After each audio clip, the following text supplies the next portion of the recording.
This is not a very trusting cat. This is not a very productive girl. So I say I'm not very productive because I should have been making videos. I haven't been making videos. But I can tell you what I have been doing, and that's been starting to make videos. So let me at least show you a little bit of that process. Beg your pardon, it's messy in here. So you might recognize this as being what was in the living room, was living in the living room for a very long time. Had the big old microphone up here. So Ben took the microphone off. It goes nice and horizontal, and then I take the camera and I mount the camera on it. Upside down. So I have it pointed down at the desk, and I have it mounted by tying the camera to it with yarn, cause that's what I have.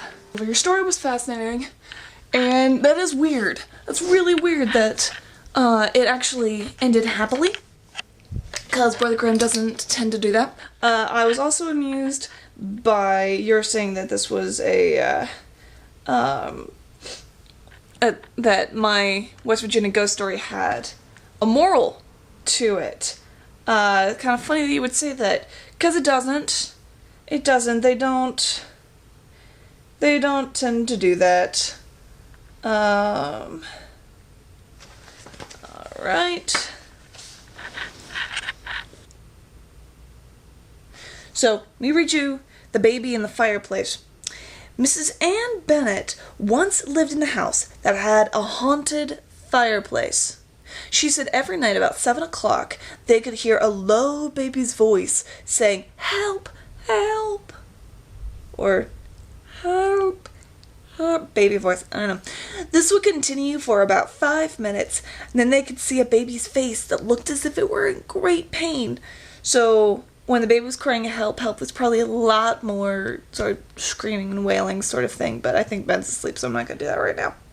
That too, the face, would go away, and nothing would be seen or heard until the next night, at 7 o'clock, every night. They decided to tear down the fireplace and take the chimney down to see if it would stop the mysterious cries. When they got it all down, they found baby bones. They buried them and never heard the noise or saw the face after that. Later, they found out that a man had beaten his baby to death for crying and had put the body in the fireplace to burn. Most of the book is like that one. I gave the other one because it had a little more sort of traditional form to the story, where there was a thwarted desire, there's a stated desire, a thwarted desire, a consequence, and then a consequence to that. And it was still a little Hollywood for the, Hollywood does the, in horror movies, does the scare at the end. And so this almost kind of had that with, the little boy skeleton will be there for the rest of your life. Someday I'm just gonna make a video of just me staring off, or staring at the camera, making sounds.